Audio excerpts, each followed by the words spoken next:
Let's get this done!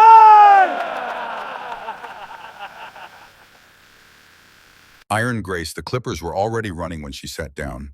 She did not wait to be told. She walked to the stool they had dragged into the center of the yard, sat down with her back straight and her hands folded in her lap, and looked out past the perimeter fence at the open Virginia country beyond it.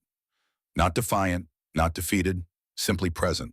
The way a person is present when they have already decided long before this moment that they will not be broken by it. The sound of the clippers cut through the morning air, high and mechanical. The kind of sound that carries across open ground and does not dissipate. The yard was full. Every recruit at Fort Ashvale, Virginia had been called to watch. Sergeant Dale Rucker stood behind her, working slowly, deliberately, making sure everyone got a long look. The hair fell in dark clumps onto the packed dirt. Long strands first, then shorter ones. Then nothing but pale scalp catching the thin October light. Nobody spoke. She sat through all of it, through every pass of the clippers, through the laughter that came in waves from the edges of the formation, through the rain that started halfway through cold and sudden dropping the temperature and soaking through field jackets in under 2 minutes. She did not move a single muscle. She did not choose to move. That is where this story begins, not with the file that changed everything, not with the general's Jeep kicking gravel at the edge of the yard, not with the moment 2 careers ended in front of 300 witnesses on a Tuesday morning in October 2024. It begins here, with a woman sitting in the rain on a wooden stool, letting them take the last thing they thought they could take from her, and not giving them a single thing they actually wanted. By the time General Stowe's Jeep pulled into that yard, 2 careers were finished. 1 pension was frozen. A cover-up 13 years in the making was about to collapse in the same mud where it had been built. But that had not happened yet. What had happened was this. 72 hours earlier, a woman with a plain duffel bag and an empty personnel file had stepped off a transport bus at Fort Ashvale, Virginia, and nobody had paid her much attention. That was exactly the way she needed it. Her name was Mara Voss. Before this week was over, every person at that base would know exactly what that name meant. The bus arrived at 06:10 on a Saturday. Fort Ashvale sat in the Piedmont region of Northern Virginia, 40 miles southwest of Washington.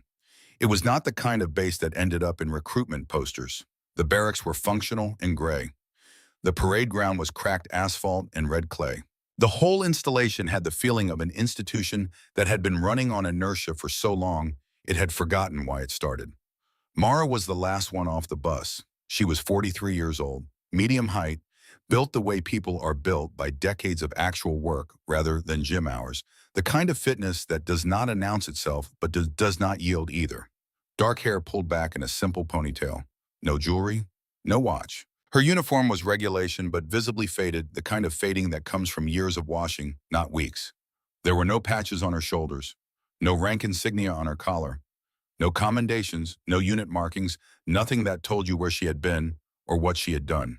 She carried 1 bag. It was not heavy. The intake desk was staffed by Sergeant Dale Rucker, who was 51 years old and had spent the last 7 of those years at Fort Ashvale doing exactly what he was doing, now leaning back in a chair that strained under his weight, chewing on a toothpick, scanning new arrivals for weakness, the way a man scans a used car lot for the cheapest option. He had a gift for finding weakness. It was in many ways the only gift he had. He took Mara's transfer file and looked at it and let out a short sound that was not quite a laugh. There was 1 sheet of paper inside, her name at the top, a transfer authorization code at the bottom. Everything in between was blank. No previous postings, no commendations, no skills assessment, no service history. He held the sheet up to the light as if checking for watermarks. He found none. "Voss," he said, not looking at her. "Yes, Sergeant. You got a file here that says absolutely nothing about you." "Yes, Sergeant." He set it down and looked at her for the first time. Took his time doing it, his eyes moving from her boots to her face with the deliberate slowness of a man who wants you to know he is looking. "You think this is some kind of vacation?" he said. "You think you rolled up here to some kind of summer situation with that hair like you're heading to a picnic?" She said nothing. "I asked you a question." "No, Sergeant." He stood up. He was a big man and he used it the way he used everything as a tool. He stepped around the desk and stopped close enough that she would have had to take a step back to give herself room. She did not take a step back. "No history means no value," he said. The words came out quiet, almost conversational. "And no value means you start at the bottom. You understand me?" "Yes, Sergeant." "Good." He pointed toward the barracks on the east side of the compound. Get in line with the rest. Last bunk. Corner by the pipes. He said it loud enough for the cluster of recruits nearby to hear. A few exchanged glances. One smiled. Mara picked up her bag, adjusted the strap across her shoulder, and walked toward the barracks without looking back. Rucker watched her go. He was already thinking about Monday. The bunk they had assigned her was the worst one in the building. This was not an accident. It sat in the northeast corner of the barracks, closest to the latrine pipes, which ran through the wall and leaked a slow, persistent drip that had left a rust stain on the concrete floor the color of old blood. The mattress on the frame had been soaked through. The locker beside it had its door wrenched half off its hinges, the metal twisted outward as if someone had used a crowbar. The footlocker was missing entirely. Mara set her bag on the wet concrete. The other female recruits had gone quiet. There were 11 of them in this section, and they had all stopped talking when she walked in, watching with the attention of people who are deciding what they are dealing with before committing to a response. Mara stripped the mattress off the frame. She wrung it out by hand over the drain near the latrine entrance, 3 separate passes before the water stopped running freely. She laid it against the wall to dry, set her bag on the wire springs of the bare frame, and began unpacking. Her movements were economical. Not rushed, not slow. The movements of someone who had set up a sleeping space in worse conditions than this and knew exactly how many steps it required. She did not ask for help. She did not announce herself or explain the mattress situation to anyone who might report it up the chain. She simply worked. Private Dana Coral watched from across the aisle. She was 24 from eastern Pennsylvania, broad-shouldered with bleached ends on dark hair and a small tattoo on the inside of her left wrist. She kept covered during formation. She had been at Fort Ashvale 3 weeks long enough to know how the place worked, short enough that she was still performing a toughness she had not fully grown into yet. She watched Mara set up the bare frame and lie down on the wire springs without a blanket, and she felt something she did not have a word for. Not respect, not pity, something else. Something she pushed down and covered over by rolling onto her side and facing the wall. The lights went out at 2200. Mara lay on her back on the wire springs staring at the ceiling. In the dark, moving slowly so as not to make a sound, she reached up to the collar of her undershirt and pulled it aside. Her fingers found what they were looking for by touch, a small chain, a flat rectangular piece of metal, worn smooth at the edges from years of handling. She held it for a moment without looking at it. Then she let it fall back against her chest and closed her eyes. The mess hall ran breakfast from 0530 to 0645. Mara arrived near the front of the line. The servers had clearly been briefed. She could see it in the way they looked past her as she approached, in the way one of them reached for the ladle before she had even set her tray down. What landed on her tray was thin oatmeal gray and watery. The recruit behind her received eggs toast and a full pour of coffee. She found a seat at the end of a table. The recruits already sitting there shifted away in the way that says, "We didn't decide to do this, it just happened." She ate what was on the tray without comment. Halfway through, Private Troy Weston stuck his boot into the aisle as she stood to return her tray. He timed it well. The heel caught her shin on the upswing of her step, angled to knock her forward. It was the kind of trick that works on most people because most people are not expecting the floor to betray them. Mara's foot caught the obstacle, registered it in a quarter second, and redirected her weight laterally with an adjustment so small it looked like a natural variation in her stride. The tray stayed level. She walked to the return window, set the tray down, and walked back to formation. Weston blinked. He had expected more. He did not know yet that expecting more was going to be a recurring disappointment. From the officer's table at the far end of the mess hall, Major Conrad Fleck set down his coffee cup and watched her walk back to formation. He said nothing. He made a small notation in the corner of the assessment sheet he kept folded in his left breast pocket, then refolded it and slid it back inside. Fleck was 53 years old. He had been at Fort Ashvale for 4 years, and before that at Fort Campbell, and before that at bases in Georgia and North Carolina, and in every posting he had held the same title and performed the same function. He ran the assessment and training structure, and he did it with a precision his superiors consistently praised in formal reviews and occasionally found unsettling in person. He was not a loud man. That was the first thing you noticed about him and the thing that stayed with you. In a world where authority so often announced itself through volume, Fleck was quiet in the way that made people lean in. He was always the one controlling the distance. He watched Mara Voss take her position in the morning formation and said nothing, and felt something he had not felt in a long time.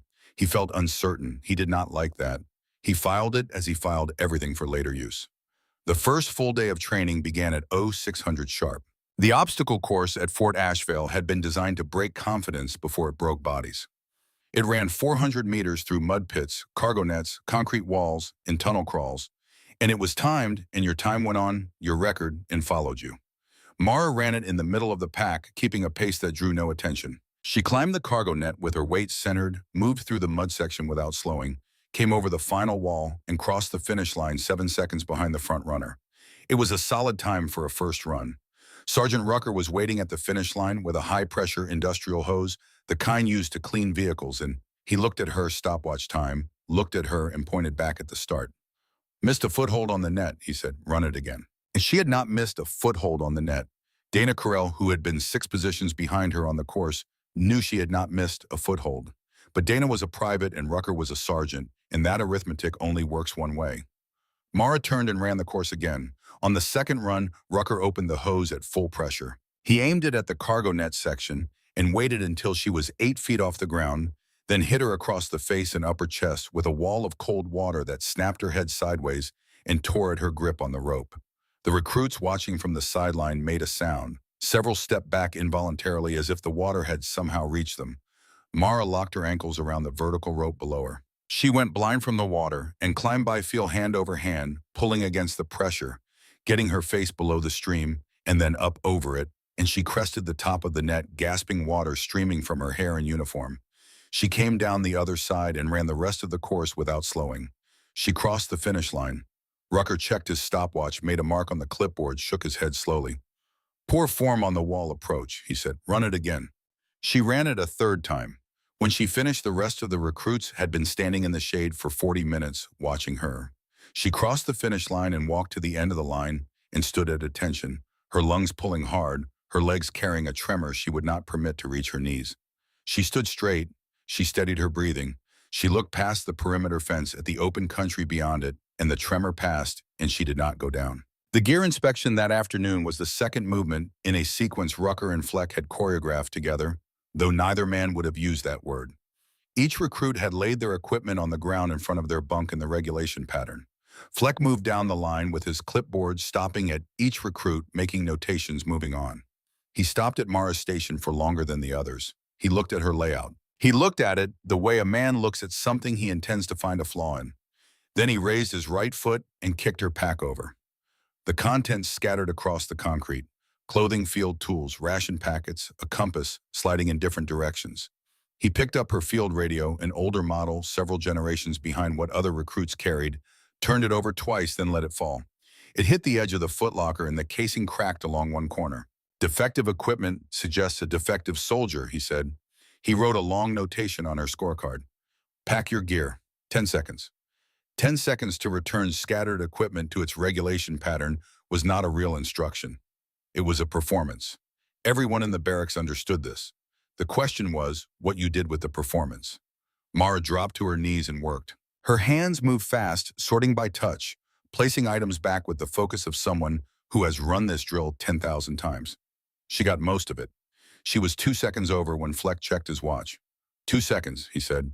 Extra ammunition detail. Full day. She picked up the squad's surplus crates, 2 wooden boxes combined weight 80 pounds, without assistance, and positioned them across her shoulders. She fell in at the back of the formation, the straps dug in. The weight distributed unevenly with each step. Within the first mile, the rough edges had worked through her uniform at the shoulder and the skin beneath was raw. By mile 3, her collar was wet on the left side. Dark wet, not sweat. She did not shift the crates. She did not slow her pace. She marched at the back of the formation for 4 hours, and at no point did she put the crates down without being told. Dana Carell was 6 positions ahead of her in the formation and did not look back. But she heard Mara's footsteps staying constant behind her for 4 hours. She thought about that later when she was trying to sleep. That night at 0144 of them came. They moved quietly down the center aisle and the dark flashlights pointed at the floor. Each carried a regulation towel weighted at the center with a bar of soap. They had done their reconnaissance. They moved with the confidence of people who believe the action is safe because the target is alone and the night is quiet. They were 3 steps from her bunk when Mara sat up. Not woke up, sat up, in one motion from horizontal to vertical, the way a person sits up when they were never fully asleep to begin with. The lead recruit was close enough that she could have reached out and touched him. She did reach out. Her hand found his wrist in the dark with no hesitation, no searching, direct contact, and her fingers located the exact point on the inside of his wrist where the radial nerve runs shallow beneath the skin, and she applied pressure there with her thumb. He went down, silently. His knees hit the floor, and his hand opened, and the towel dropped, and he sat on the concrete, pressing his free hand against his forearm, breathing through his nose in short, controlled bursts, because the alternative was to make a sound, and something about the darkness and the woman sitting above him made that seem like the wrong thing to do. Mara looked at the other three. She did not speak. She did not move from where she sat on the edge of the bunk. She looked at each of them and turned slowly in the dark, and whatever they found in that look was sufficient. They left. All four, including the one she had put on his knees, backing down the aisle the way they had come. The barracks was quiet again within 30 seconds. Across the aisle, Private Dana Correll lay completely still, with her eyes open 2 millimeters enough to see through, not enough to show she was watching. She had been awake since they came in. She had lain there for 12 seconds while 4 grown men walked toward another woman's bunk with bars of soap and towels, and she had not moved, not called out, not done anything at all. That shame was going to stay with her for a long time. But she had seen everything. She had seen the wrist. She had seen the way Mara's hand found it, not fumbled for, it found it with the precision of someone trained far past the level of anything happening at Fort Ashvale. She stared at the ceiling and thought about the empty file. She thought about the cargo net in the jet of water. She thought about 4 hours of 80-pound crates in the wet collar in the 3 laps of the obstacle course. She thought about 4 men with soap and towels and a woman who had put the first one on the floor before he knew she was awake. Dana Correll had grown up around men who used to be soldiers. She knew what trained looked like. She knew it looked different from natural ability, different from being tough or mean or lucky. She knew what it looked like when someone had been made into something through a process that took years and left marks you could see if you knew where to look. She did not sleep for a long time after that. In the bunk across the aisle, Mara lay back down on the wire springs. Her right hand moved to her chest, found the chain under her undershirt, and rested there. She thought about Owen Trask. She thought about Mosul in November and the quality of silence that comes after a radio goes dead when you know what it means. She thought about the shape of his handwriting on the envelopes he used to send cramped and tilted left the way people who learned to write left-handed and were corrected young always wrote.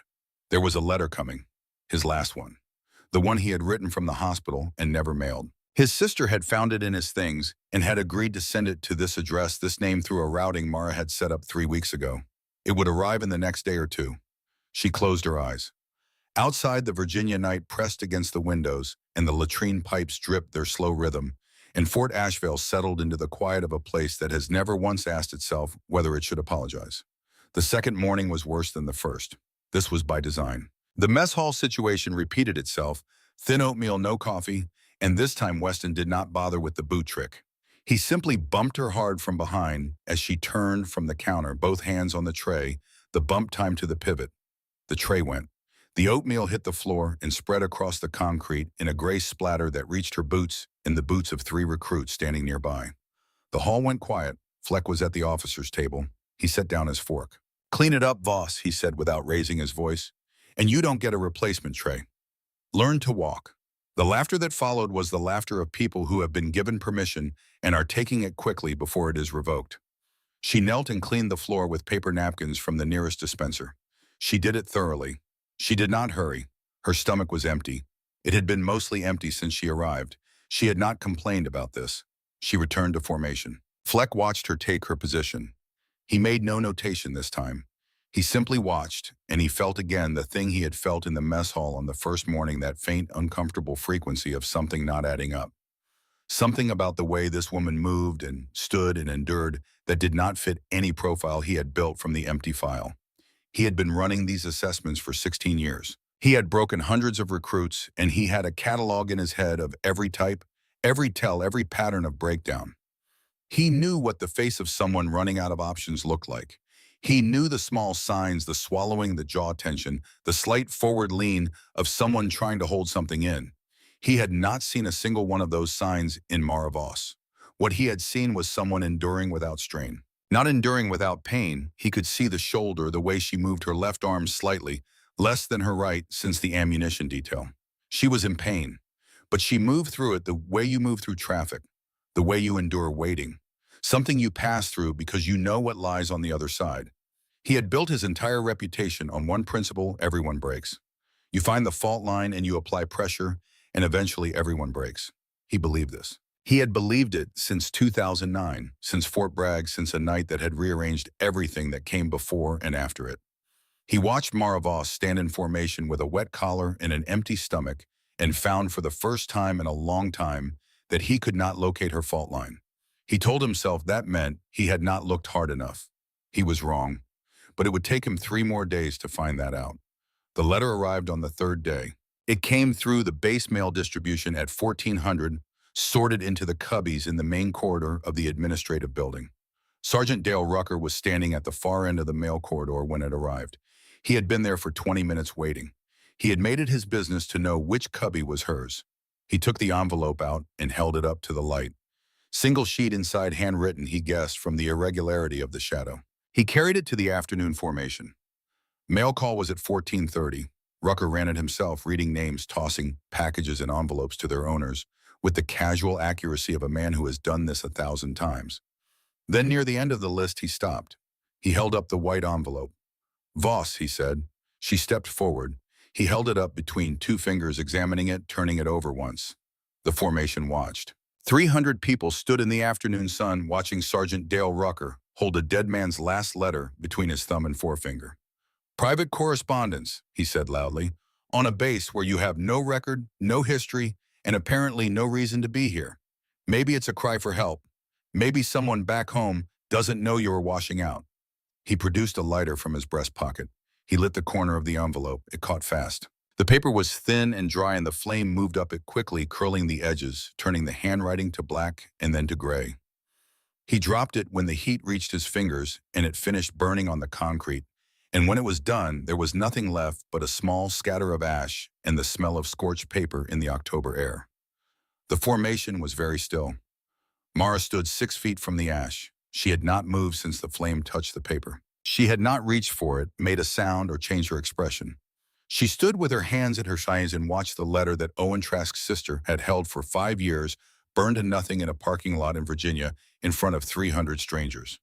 Rucker waited. He was good at waiting. He had done this before with letters, with photographs, once with a book a recruit had carried since basic. He always got the reaction eventually. He waited. Mara stepped forward. 1 step. She looked down at the ash on the concrete, then set her boot on it and pressed slowly, and the ash disappeared into the surface of the ground. She stepped back into position.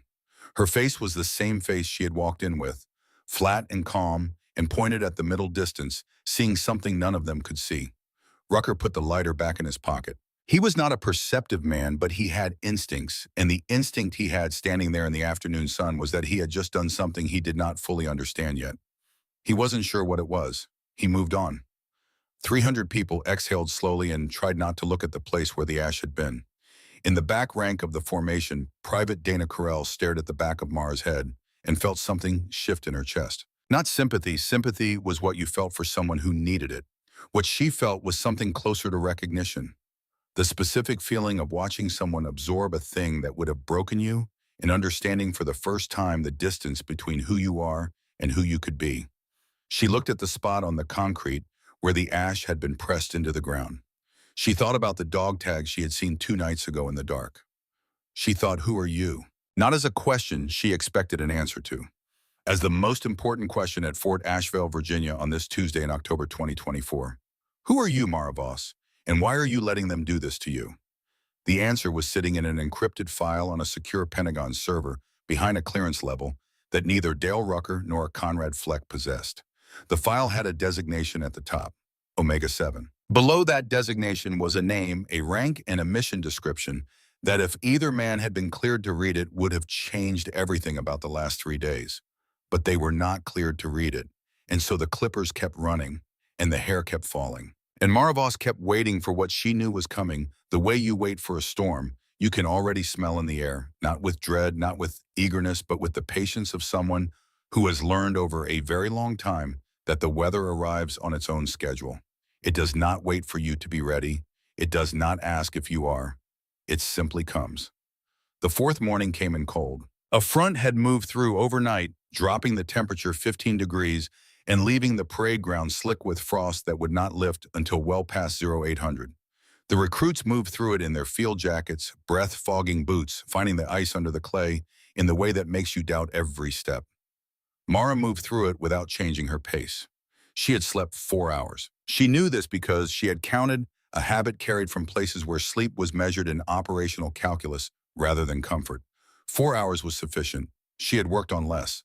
Her shoulder had stiffened overnight from the ammunition detail, and the abraded skin beneath her collar had formed a thin crust that pulled when she rotated her arm. She rotated it twice during the morning run to assess range of motion, made a small adjustment to how she held her left arm during formation, and put it out of her mind. The tactical simulation exercise was scheduled for 0900. She knew it was coming before they told her. She knew because of the way Fleck had watched her at mess, not with the open evaluation he usually carried, but with something more prepared. The look of a man who has arranged something and is waiting to see if it performs as expected. She ate her thin oatmeal. She drank her water. She went to formation and waited. The simulation range sat at the far eastern edge of the compound, a long, low structure of concrete and corrugated metal that smelled of gunpowder and hydraulic fluid and old rubber. Inside, the range broke into individual shooting lanes separated by chest-high partitions, each with its own system of pop-up targets on a motorized track. Recruits were issued equipment at the door from a table staffed by 2 range privates. The weapons came preloaded in locked cases, one per recruit, keys attached. Mara's case was waiting separately on a table to the side. She saw it before she was directed to it. She saw it because it was the only case not stacked with the others, and because the range private nearest it had moved 2 steps away from it, which is what people do when they have been told to step back from something. She took the case, took the key, carried it to her assigned lane. She set it on the shooting bench and opened it. The weapon inside was a standard M4 carbine, indistinguishable externally from the 20 others being pulled out by recruits on either side of her. She lifted it from the case and conducted the mandatory visual inspection. Nothing visible from the outside. She charged the weapon, raised it, acquired the first target in her sight picture, and pressed the trigger. Click. The first target rose and dropped and was not engaged. She lowered the weapon, ejected the magazine, reinserted it, recharged. Click. From the elevated observation booth above the range, Fleck's voice came through the loudspeaker. Unhurried, dry. Weapon malfunction noted. Voss Lane 3, document as disqualified. A few recruits glanced sideways. Some did not bother. Mara set the weapon on the bench and began breaking it down.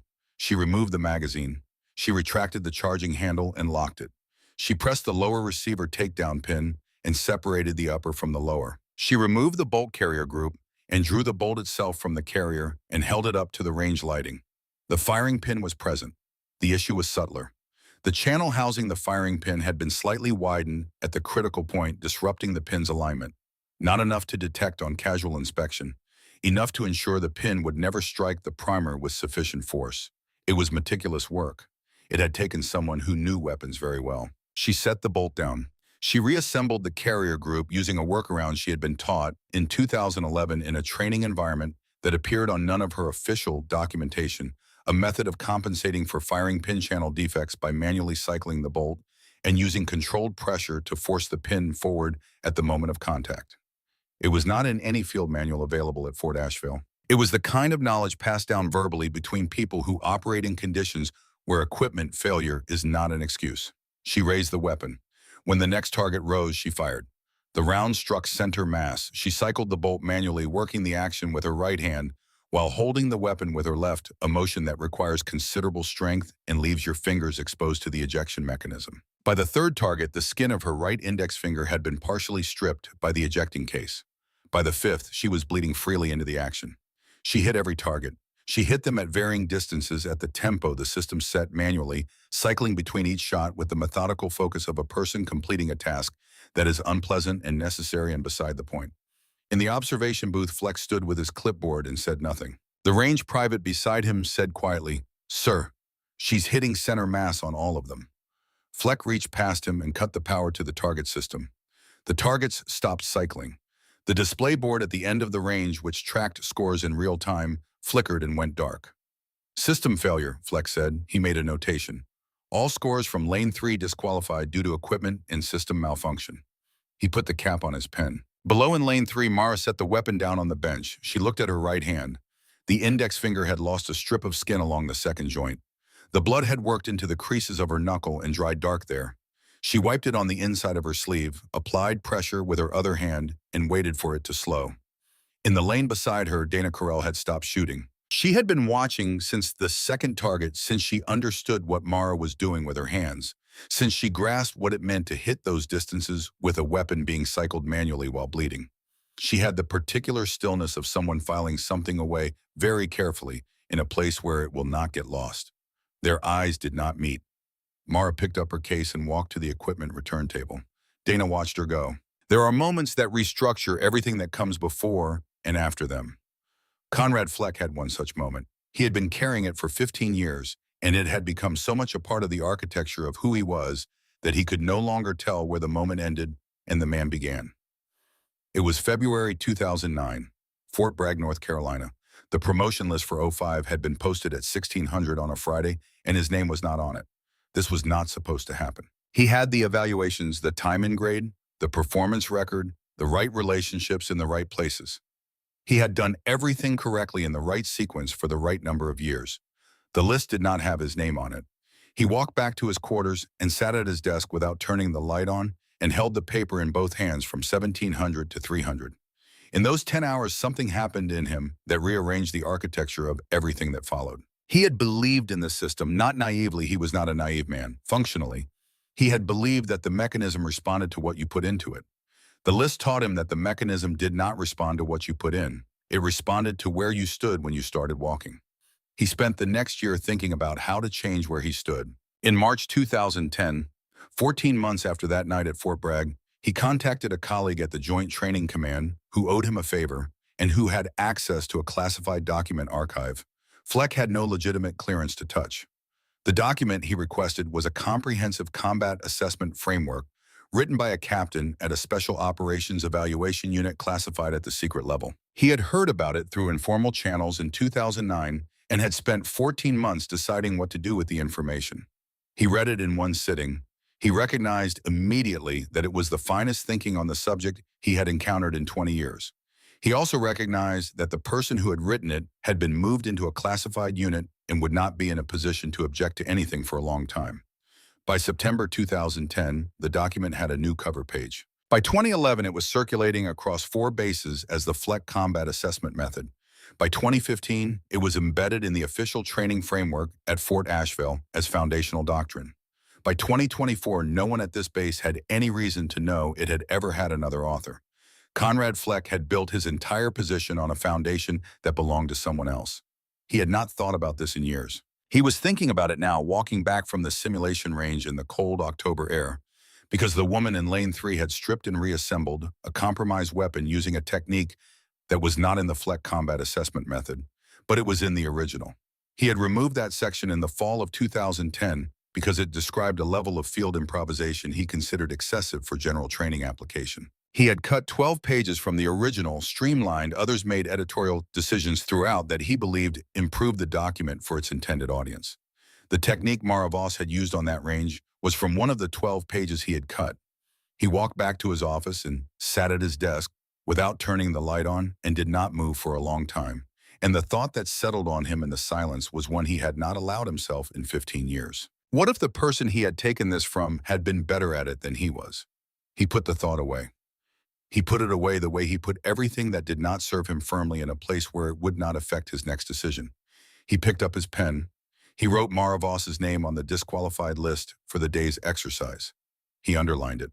She found the gash on her forearm during the post-simulation equipment wash. It had happened on the obstacle course that morning on the final wall approach, where the timber framing had a long, splintered edge at shoulder height.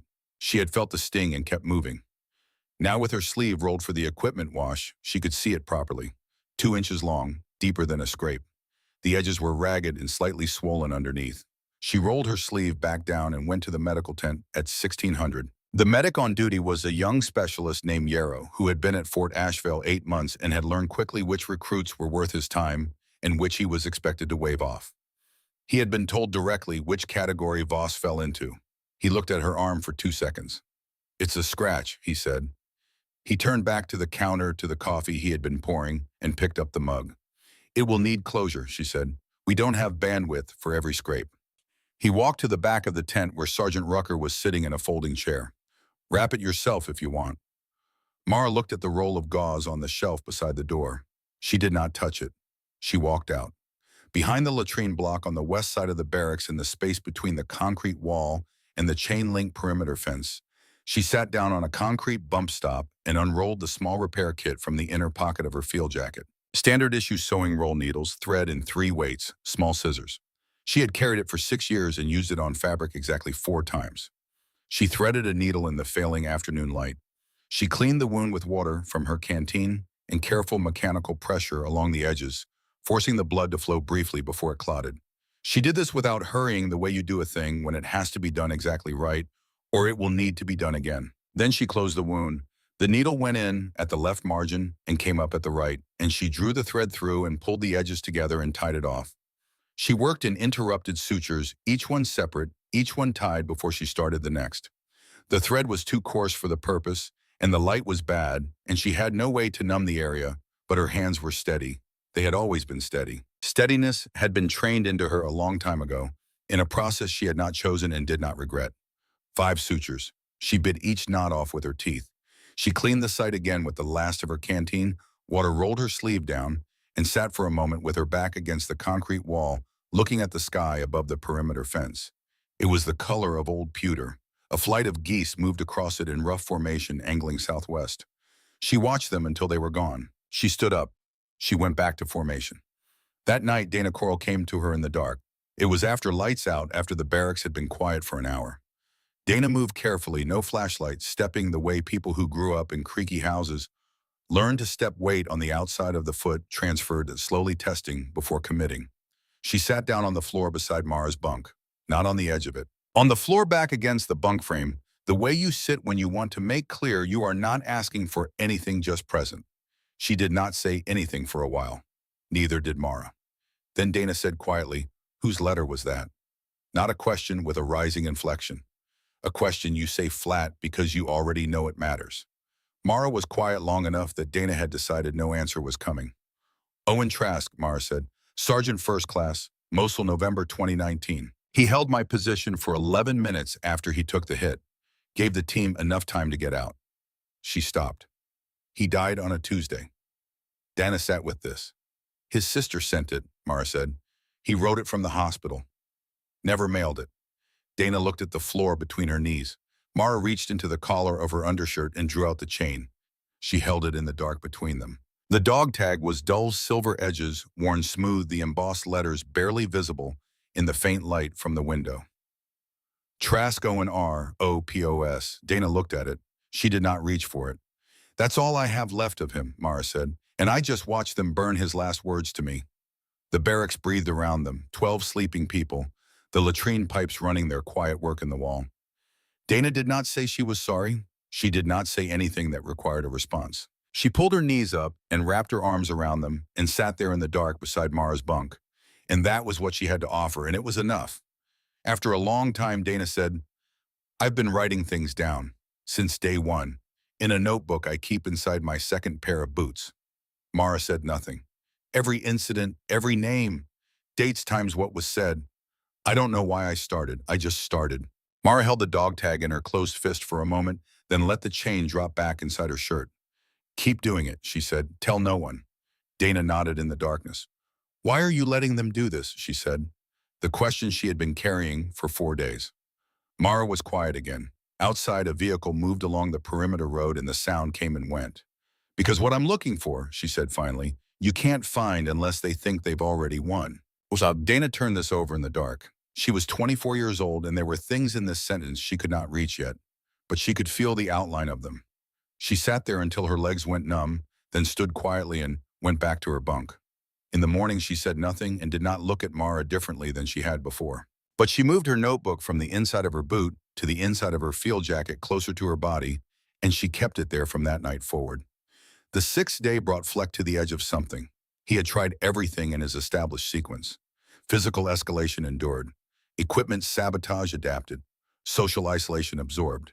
Administrative pressure ignored. She continued showing up every morning at the correct time in correct uniform, ready. She had not complained, had not applied for transfer, had not, as far as he could determine, made a single attempt to contact anyone outside the base or appeal anything through the chain of command. He needed her to break, or he needed her to do something he could formally document as disqualifying. The insubordination notation from the simulation range was thin without additional context. He needed more. He brought the morning formation to the center of the parade ground and stopped them there. He walked to the third rank and grabbed Private Leo Marsh by the collar of his field jacket. Marsh was 20 years old, 140 pounds, from a small town in central Ohio. He had joined because he had run out of other options, and in 5 weeks at Fort Ashvale, he had become the base's secondary target. Smaller than most, quieter than most, the kind of person institutions grind down, because grinding down is the easiest available action and nobody formally objects. Fleck brought him to the front of the formation and pushed him into the space between the front rank and where Mara stood and stepped back. "Voss," he said, "this recruit is holding us back. He does not belong here. You're going to demonstrate the consequences of weakness." He paused. "Strike him, break his nose, or you take his punishment for him. Every demerit he's carrying, every failure on his record, all of it transfers to you." The formation went the kind of quiet that has weight. Marsh stood in the space in front of Mara, shaking. He was trying not to show it, and doing a poor job the way you do when your body will not cooperate with your intentions. He was looking at a point 6 inches to the left of Mara's shoulder. Mara looked at him. She looked at him directly, fully, without turning away from what she saw. She saw a boy who was terrified and trying to hold himself together with nothing but the effort of his will, which was not nothing. She lowered her hands to her sides. She turned her gaze to Fleck. "I will not strike a teammate," she said. That was all. No argument, no elaboration. Just the fact delivered in the same tone she used to say the course was ready and breakfast was finished. Fleck's face changed. Not dramatically, he was a controlled man. But something behind his eyes shifted, and what replaced it, Dana Coral would later describe to herself as recognition. Like a man who had been told a wall was there and had just walked into it anyway. He stepped forward and struck Marsh himself. The blow caught the boy on the side of the jaw, open-handed, hard enough to send him stumbling sideways 3 steps. Marsh caught himself reared straight and pressed his lips together. He did not fall. He stood back up and looked at his boots and breathed. The formation did not move. Fleck turned back to Mara. "Insubordination," he said quietly. "Direct refusal of a lawful order." He wrote it on his clipboard. "Now we have you." Mara stood at attention. Her hands were at her sides. The wind moved across the parade ground and took the dry clay dust with it, and in the distance, a truck moved along the perimeter road, and none of it touched her. She was documented. That was what he wanted, and that documentation would go wherever records go, and whatever she had come here to do was now complicated. That was what he thought. The head shaving was not spontaneous. Mara understood this. She had understood from the pattern of the week that it was coming, the final movement in a sequence Rucker and Fleck had planned from the beginning. You isolate, you degrade, you document, and then you stage a public conclusion that makes the lesson visible to everyone watching. It happened on day 7 in the afternoon. Rucker pulled a wooden stool into the center of the parade ground and told the formation to hold position. He walked to where Mara stood in the front rank and gestured with his thumb. "Hair," he said. "It's a distraction, a liability. It's also been decided." He had an electric clipper in his left hand. The cord trailed back to a generator positioned behind the duty post. A low sound moved through the formation. Not protest. Something more complicated than protest. Mara walked to the stool. She sat down before anyone told her to. This was the thing Dana would remember afterward, that she sat down before the order came, which meant the sitting was her choice, which meant the entire thing was her choice. The distinction between enduring something done to you and choosing to let it happen is a distinction that matters enormously, even when it looks the same from the outside. 2 MPs were stationed behind the stool. Rucker had positioned them there unnecessarily. Both knew it because the performance required the suggestion of resistance, and resistance requires restraint. One of them put his hands on Mara's shoulders. She relaxed into the grip so completely that the MP looked at his own hands with brief confusion, like a man who has grabbed something lighter than he expected. Rucker started the clipper. He worked slowly. The hair came away in long, dark strokes, falling forward onto her knees and from there to the dirt. The sound of the clipper was steady and mechanical and very loud in the silence of the parade ground. The rain started halfway through. It came in fast and cold from the northwest, and within 2 minutes it had soaked through field jackets and was running off the brim of every cap on the ground. Rucker and Fleck produced rain ponchos and put them on. The MPs pulled up their collars. The recruits hunched and shifted. Mara sat in the rain in her field jacket and did not move. The clipper finished. Rucker pulled it away. He produced a small hand mirror he had brought it another prop and held it in front of her face. She glanced at it. She handed it back. "Done," she said. Her voice was flat and complete. The rain came down harder. She stood from the stool and brushed the wet hair from her knees and shoulders, and what remained on her head was pale scalp and water, and the stillness of a person who has passed through the worst thing you had planned and is already on the other side of it. The recruits stared, some with contempt that was already beginning to require more effort than it had yesterday. Some with something else, a discomfort they could not name, the discomfort of watching someone absorb a thing designed to diminish them, and understanding slowly that it was not working. Fleck made a notation on his clipboard in the rain. Private Dana Coral stood in the formation with water running off her cap and looked at Mara standing in the center of the parade ground with a shaved head and wet shoulders and the expression of someone waiting for something that has not yet arrived. She pressed her arm against her field jacket to confirm the notebook was still there. It was. She kept her face forward and did not let what she was feeling reach her expression. She had learned something from the woman standing in the rain. You give them what you choose to give them. Nothing more. Fleck closed his clipboard. Formation dismissed. The recruits dispersed into the rain. Rucker coiled the clipper cord and walked back toward the duty post. The generators were cut, and the parade ground went quiet except for rain against hard clay. Mara stood in the center of it. She turned her face up toward the sky for a single moment and let the rain hit it directly, and she closed her eyes and felt the cold of it on skin that had not seen open air in a long time. She let herself feel it fully. Then she lowered her face. She walked off the parade ground. On the access road running along the western perimeter of Fort Ashvale, a pair of headlights had turned off the highway and were moving toward the main gate. The vehicle was a military jeep, dark green, government plates, moving at a purpose. Nobody at the parade ground saw it. Nobody was looking in that direction. But it was coming, and it was 48 hours ahead of the schedule it was supposed to keep. That night, Mara sat on the wire springs of her bunk after lights out and held Owen Trask's dog tag in both hands.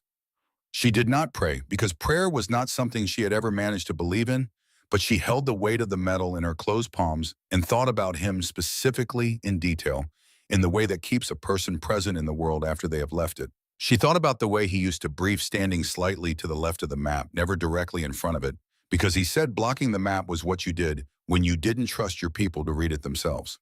She thought about the 11 minutes in Mosul and what he had done in them, which was not one large heroic thing, but 11 minutes of small, correct decisions made in the knowledge that he was losing time he could not afford to lose. She thought about his handwriting, tilted left, cramped, and certain. She held the dog tag because she owed him the holding. Then she put it back inside her shirt, and she lay down on the wire springs, and she listened to the rain against the barracks roof, and she began counting down what remained. In 48 hours, she would not need the patience anymore. In 48 hours, she would not need anything except the table to turn. The Jeep arrived at Fort Ashvale's main gate at 06:10 on Thursday morning.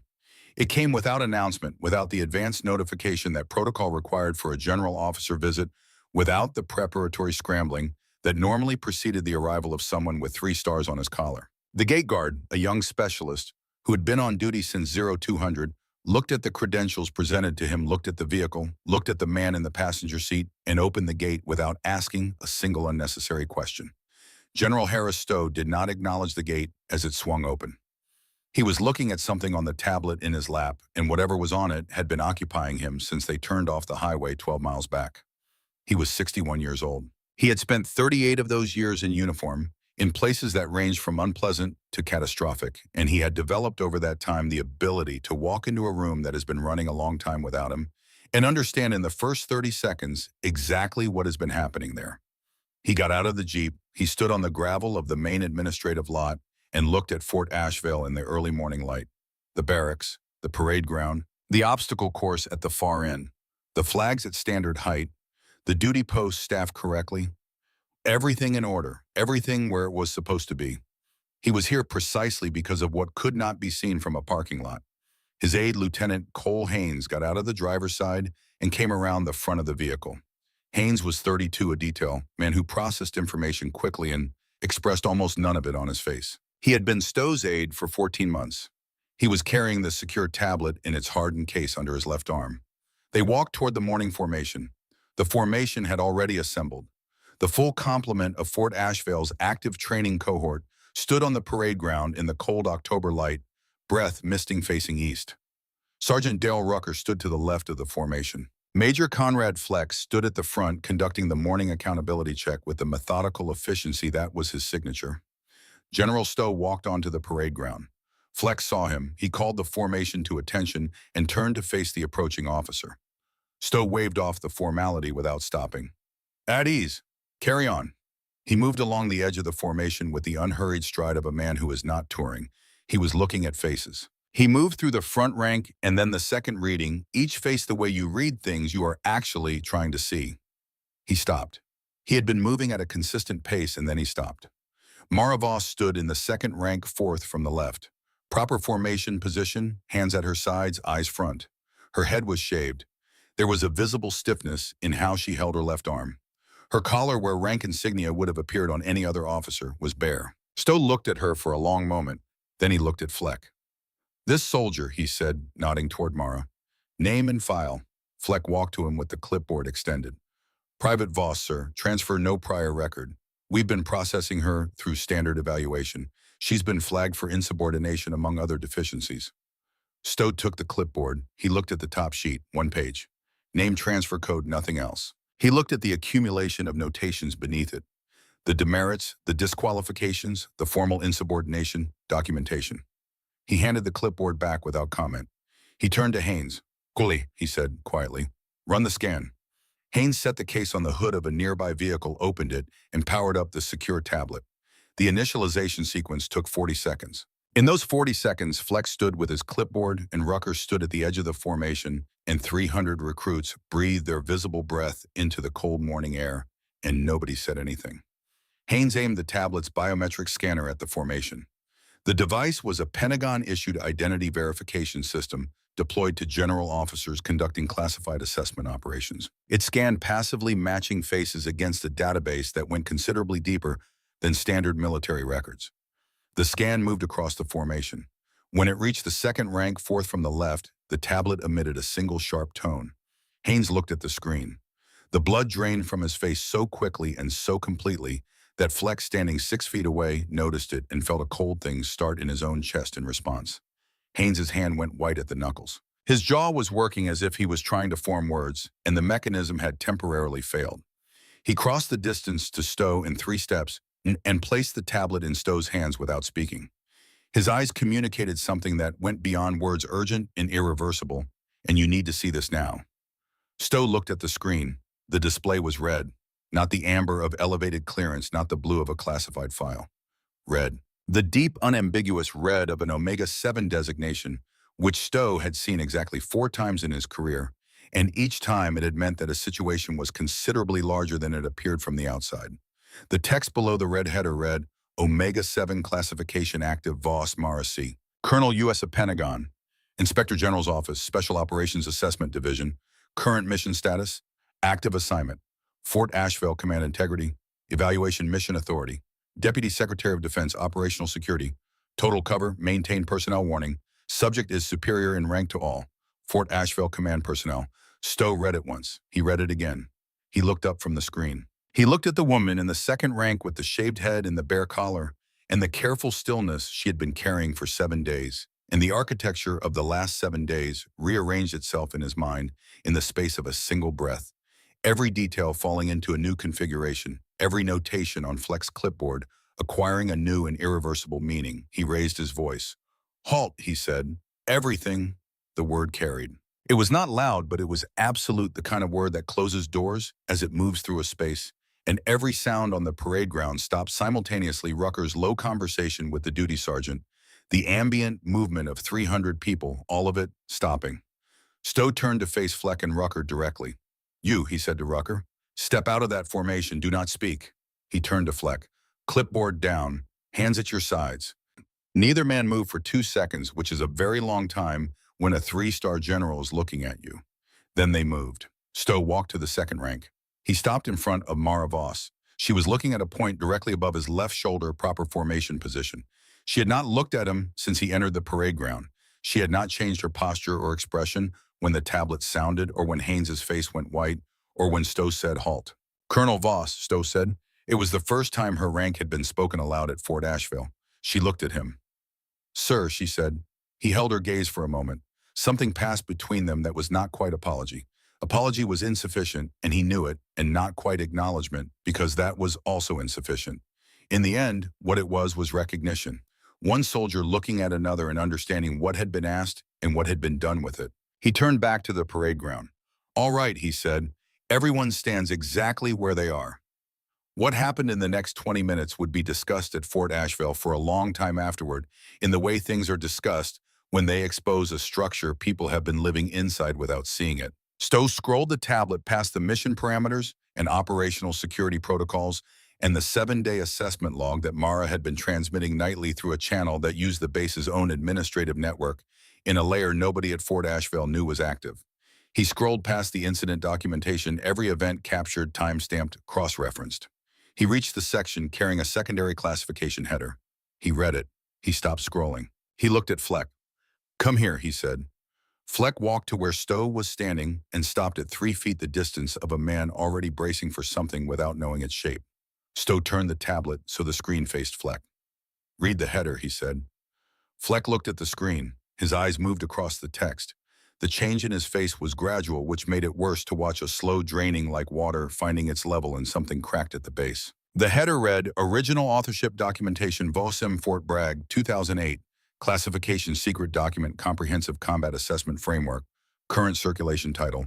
Fleck Combat Assessment Method, circulating since 2011. Original classified file accessed by Fleck. C. March 2010. Attribution falsified. Below the header was a digitally authenticated copy of the original document's cover page bearing a classified header dated November 2008. In the bottom right corner, in the space designated for author attribution, a single name. Voss M. CPT, USA. Fleck looked at the cover page. He looked at the signature. He looked at the document that had anchored his entire career at Fort Ashvale, his reputation across 4 bases, the framework he had used that same morning to generate demerits against the person who had written it 16 years ago. The clipboard slipped from his hand. It hit the gravel with a flat crack that sounded in the silence of the parade ground, considerably louder than it was. Stowe did not look at it, he looked at Fleck. You used her blueprint to fail her, he said, on her own examination. Fleck said nothing. There was nothing to say that would improve the situation, and he was a man who had spent 15 years understanding the arithmetic of situations. He understood this one completely. He looked at Mara Voss. She was looking at the middle distance, not at him. Through him in the way you look through something that has ceased to be the relevant feature of what you're seeing. The same look she had been carrying for 7 days pointed at the horizon waiting.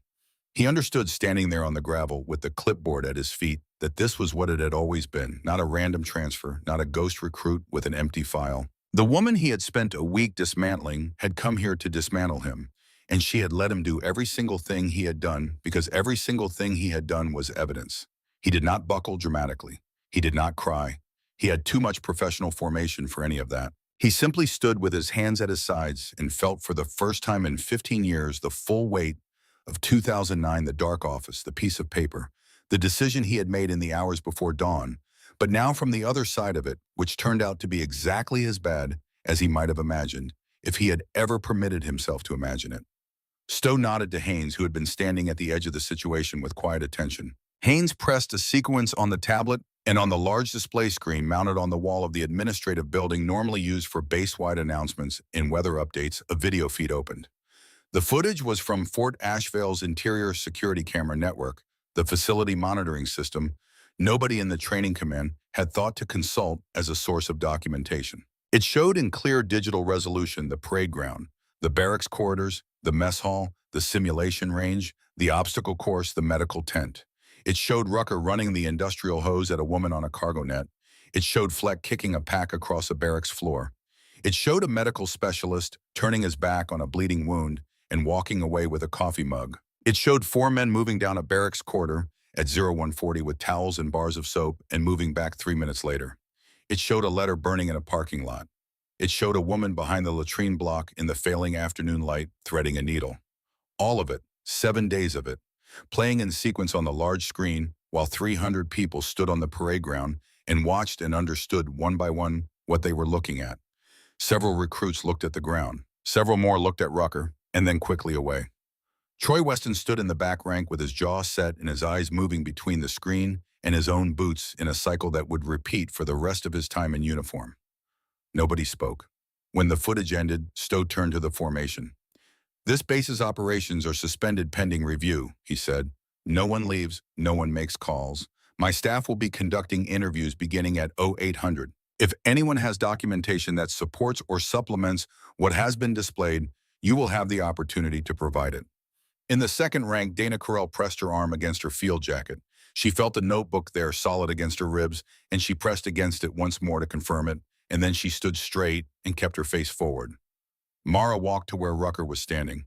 He had not moved since Stowe told him to step out of the formation. He stood at the edge of the parade ground with his hands at his sides and the stiffness of a man who has been large and loud his entire adult life and is encountering for the first time a situation in which those qualities provide no traction. He was sweating in the cold. The sweat was visible at his temples and the base of his neck. She stopped in front of him. She was 2 inches shorter than him and roughly 30 pounds lighter, and she stood in front of him with the presence of someone for whom size has never been the relevant variable. She reached up. Her hands found the rank insignia on his collar, the sergeant's stripes on the fabric, and her fingers closed on them with the deliberate intention of someone who has thought carefully about this moment. She pulled. The fabric tore at the stitching with a sound that was small and permanent, the sound of something being undone that had taken years to accumulate. She held the insignia in her hand and looked at it. The threads hung loose from the backing. She turned it over, once examining it with the same attention she had given the bolt assembly on the simulation range, complete, thorough, without hurry. She opened her hand and let it fall. It hit the mud between them and lay there, the stripes face up, darkening as the wet clay came up around the edges. "Rank is earned," she said. "You are overdrawn." Rucker looked at the mud. He looked at his own reflection in it, distorted and small and entirely accurate. His career was 20 years long. He had entered it as a 19-year-old who believed that authority was the thing that made you matter, and he had spent 2 decades accumulating the kind of authority that required other people to be diminished in order to exist. He had no language for what was happening to him. The feeling in his chest was too large for the words he had access to, and so he stood with it wordlessly, which was the most honest thing he had done in a long time. Mara had already turned away. She walked to where Fleck was standing. He was still in the same position. Clipboard on the ground, hands at his sides. He had not moved since the tablet screen showed him his own name on a document he had not written, and there was something almost sculptural about his stillness, the stillness of a structure that has had its load-bearing element removed and has not yet begun to fall. She stopped in front of him. She looked at him, and what she found in his face was not the thing she had expected. She had expected defiance. She had expected the residual performance of a man who had spent 15 years controlling what could be seen. She had expected the clipboard to come back up. What she found instead was exhaustion. Not the fatigue of a bad week, the exhaustion of a man who has been holding a specific lie in place for 15 years and has just been relieved of the effort. The way a person's face changes when they stop carrying something very heavy. Not relief exactly, but the absence of the weight. And the absence of the weight in a man who has built his entire skeleton around carrying it is a devastating thing to witness. She was quiet for a moment. Then she spoke, not loudly, just to him. "The document you took," she said. "There were 12 pages you cut." He looked at her. "The field improvisation section," she said. "The firing pin workaround. The secondary egress protocols. You cut them because you thought they were excessive for general application." He said nothing. "The 3 things you cut are the 3 things I used this week to compensate for what you did to my equipment." She let him hold that. "You took 16 years of my work," she said, "and you understood it well enough to use it, but not well enough to know what you were removing." She said this without bitterness. It was an assessment. Clean, accurate, delivered in the same register she used for everything else, factual, complete without decoration. She turned to Haynes. "Pension," she said. "Full freeze. 10-year audit." She paused. "Pull the Fort Drayton file from 2020 and forward it to the FBI field office in Richmond." Haynes was already typing. "Done, Colonel. Accounts frozen. Fort Drayton file flagged for transfer." Fleck did not react to any of this. He had understood these things were coming from the moment the red header appeared on Stowe's tablet. The Fort Drayton file, the recruit who had not survived the particular version of this same assessment system deployed at a different base 4 years ago, The incident he had buried was a weight that had been sitting at the back of everything for a long time. Having it named aloud was in some way a relief also.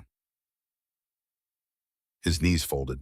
He went down slowly, almost carefully, both knees hitting the gravel at the same time, and he sat there with his hands in his lap and looked at them and did not look up. Mara stepped over him and kept walking. She walked down the front rank. She moved at a measured pace, one person at a time, and as she moved, the recruit at each position did what people do when they understand the gap between who they have been and who they are supposed to be. Some looked at the ground. Some looked straight ahead with the focus of people searching for a version of themselves that can survive this moment. The ones who had been most vocal in the mess hall and the formation edges looked everywhere except at her, which was its own kind of answer. She stopped in front of Troy Weston. He was looking at a point 45 degrees above her head. His jaw was set. He was 22 years old and had the arrogance of someone who had never been genuinely confronted with the consequences of who they were, and the confrontation was happening now, and it was considerably larger than any framework he had for absorbing it.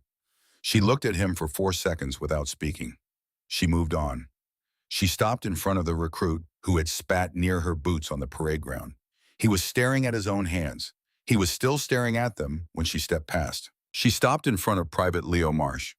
He was standing in the second rank at parade rest, doing the job he had been doing for 5 weeks, simply staying. He was 20 years old and had absorbed more than his share of this institution's cruelty and was still here, still vertical, still showing up every morning at the right time in the correct uniform, which was a form of courage that deserved to be named as such. She looked at him directly.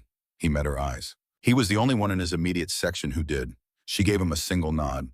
The specific nod that passes between soldiers who recognize each other across the distance between what they have survived. She moved on. She reached Dana Coral. Dana was standing straighter than she usually stood, with the quality of someone who has decided to be exactly who they actually are, regardless of what it costs. She was looking forward, not at Mara, because she had learned from Mara that you look where you need to look and you do not perform your feelings for other people's benefit. Mara stopped. Dana stayed forward. Mara looked at the field jacket, at the arm press slightly against the chest, at the particular stillness she recognized, because it was the same stillness she had been carrying for 7 days. She gave Dana Carell the same nod she had given Leo Marsh. Then she turned and walked back to the center of the parade ground. Stowe was waiting there. Haynes stood 2 steps behind him, the tablet in its case under his arm. Around them, in a loose perimeter, MPs had materialized from vehicles parked at the edge of the compound. Not the MPs from the formation detail, a different unit parked at the Western Access Road since 0530 waiting for the call. They had received it 6 minutes ago when Haynes transmitted the signal from his tablet. Rucker was being walked toward one of the vehicles. He was not resisting. He was walking with the obedience of a man who has understood that this is the only remaining form of agency available to him. 2 additional MPs waited near the edge of the parade ground for Fleck, who had stood up from the gravel and was cooperating with the same mechanical compliance, the careful placement of one foot in front of the other. That is what remains when every other option has been closed. Stowe looked at Mara. "Colonel Voss," he said, "command is yours." She was quiet for a moment. "I didn't come here for command, General," she said. "I came to find out who still remembers what it's for." He nodded. This was, he understood, the kind of answer that could only come from someone who had actually learned it. She turned to Haynes. "Leadership candidate list. Start with Marsh." She paused. "Add Carell." Haynes wrote it down. She walked off the parade ground alone. Behind her, the business of ending one chapter of Fort Ashvale's history was already beginning. The interviews, the documentation, the careful administrative work of dismantling a structure that had run on the wrong foundation for a long time. Stowe was directing it. Haynes was recording it. The MPs were doing what MPs do. The recruits were standing in their positions and beginning slowly to understand that the day would be very different from the days that had preceded it. None of it required her presence. It had never required her presence for that part. That part ran on its own once the evidence was placed correctly, and the evidence had been placed every day for 7 days in every notation Fleck had made, and every act Rucker had performed, and every complicit silence that 300 people had offered to the system that asked for it. She walked across the parade ground and through the gap between the barracks buildings and out onto the service road that ran along the western perimeter. The morning had opened up. The frost was lifting off the clay, and the light had the flat clarity of October in Virginia, coming in low and even without warmth, but showing you everything it touched. She had been sent here for one reason. A base where things had gone wrong, where the system had calcified around the wrong people, doing the wrong things for the wrong reasons, and where nobody inside it had the position or the protection to say so. She had come in with an empty file because the only way to see what something actually is to enter it with nothing that changes what it shows you. She had seen what it was. She had seen Rucker and Fleck, and she had seen Weston and his boot in the aisle, and she had seen a medic turn his back on a bleeding wound, and she had seen 300 people watch a letter burn without a word. She had also seen Dana Carell sit down on a floor in the dark and stay there, not saying anything, but staying. She had seen Leo Marsh keep showing up every morning for 5 weeks with nothing to hold on to, except his own conviction that showing up was worth something. She had seen what endured and what didn't. She had seen the fault lines and the load-bearing walls. That was the job. That had always been the job.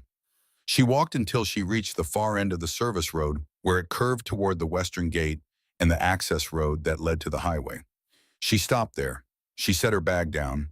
She stood in the morning light and reached inside her collar and pulled the chain out and held the dog tag in her open palm, face up, OPOS. The edges worn smooth from years of handling, the chain warm from her skin, the letters punched in that particular military-style functional permanent designed to outlast the person it names, which was exactly what they had done.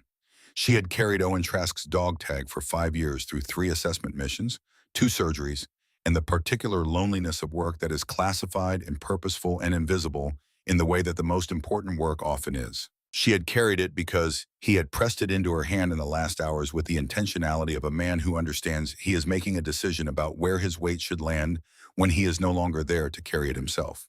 She had tried to make good use of it. He had told her once in Mosul on a morning that looked a great deal like this one, gray light coming in flat over unfamiliar country, a mission not yet run. The uncertainty of standing at the beginning of something, before you understand its shape, he had said. You don't need to know what it looks like from the end. You just need to know what the next right thing is. She had known what the next right thing was at Fort Ashvale. She had known it every single day. She closed her hand around the dog tag. She held it for a long moment in the October light, in the quiet of the western perimeter road, with the highway visible in the distance and the flat Virginia country spreading out in every direction. She thought about Marsh, who would be on a leadership track before the end of the year. She thought about Dana Carell, whose 41 pages of notes would become in a reviewing colonel's assessment the most thorough eyewitness account she had encountered in a command integrity review in 9 years.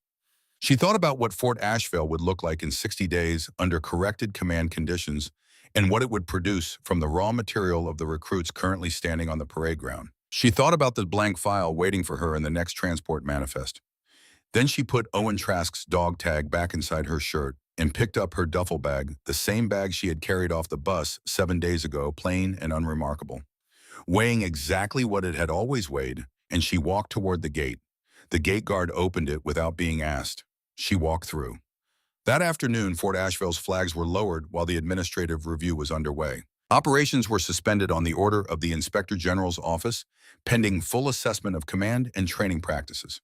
Sergeant Dale Rucker was escorted off the base at 1400. He had been at Fort Ashvale for 7 years.